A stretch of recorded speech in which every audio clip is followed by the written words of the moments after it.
When I was 19 years old, I bought 3 houses, 19, 20 years old, 21. This was back during the mortgage crisis years of 2003, 4, 5, that time frame. Bought 3 houses, didn't know what I was doing.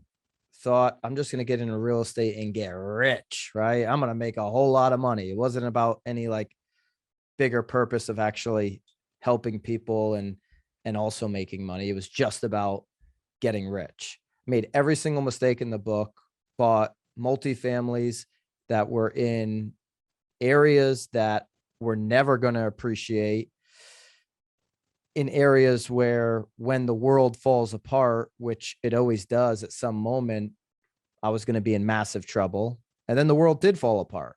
The mortgage crisis happened. The Lehman collapse happened. And I was in massive trouble because I never got around people that knew anything. I tried to do everything alone. I didn't study any information. I didn't learn my craft. I did not have any business chops, sales chops, management chops of managing tenants.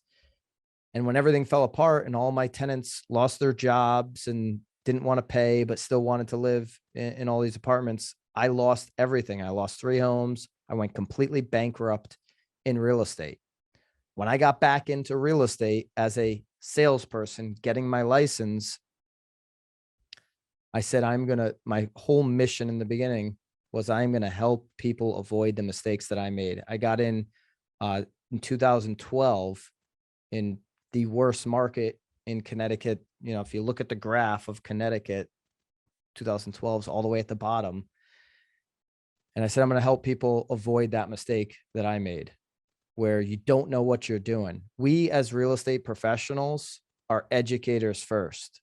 If we're not educating the people that we're talking to, the investors, buyers, and sellers, about what the heck's going on, if they know more than us because they just been studying Zillow for the last 2 hours, that's a problem, right? We talk about that all the time with the team. Like, don't let a buyer know more than you. Be the freaking expert.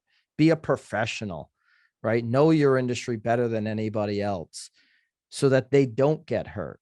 And when you build that kind of trust, then you'll make a whole hell of a lot of money. My first year in real estate, I made over 6 figures. We've got agents right now coming in and within 9 to 12 months doing the same thing. If you commit yourself to this business, you can do the same thing as well. But it takes it. I want to be straight up with you guys, which is why I wanted to start with the day in the life. It takes a ridiculous amount of work in the beginning. It's an investment in those first couple of years, and then it just starts rolling, right? I got into this thing bankrupt. Right now, I bought 3 houses in the last 15 months. All my cars are paid off. Like I've got a no limit credit card, Amex again. You know, like I got all my shit back from being bankrupt, but I worked my ass off for 3 years. When I just ran down that 11-hour day, that was probably, I don't know, 3/4 of my day in the beginning. I'm not saying everybody on this call has got to work 7 10s in this business to be successful. But if you got in to set up a 4-hour work week, you're in the wrong business. If you got in because you think you're going to set up your schedule to literally work 4 or 5 hours a day, show a couple homes and knock out a couple commission checks, you're going to be below the poverty line.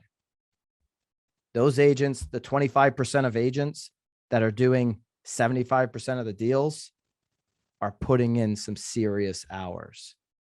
Their day in the life looks like what I described: training and follow up in the morning, going on appointments and talking to people in the afternoon, and then following up on those appointments and setting up their day ahead that night.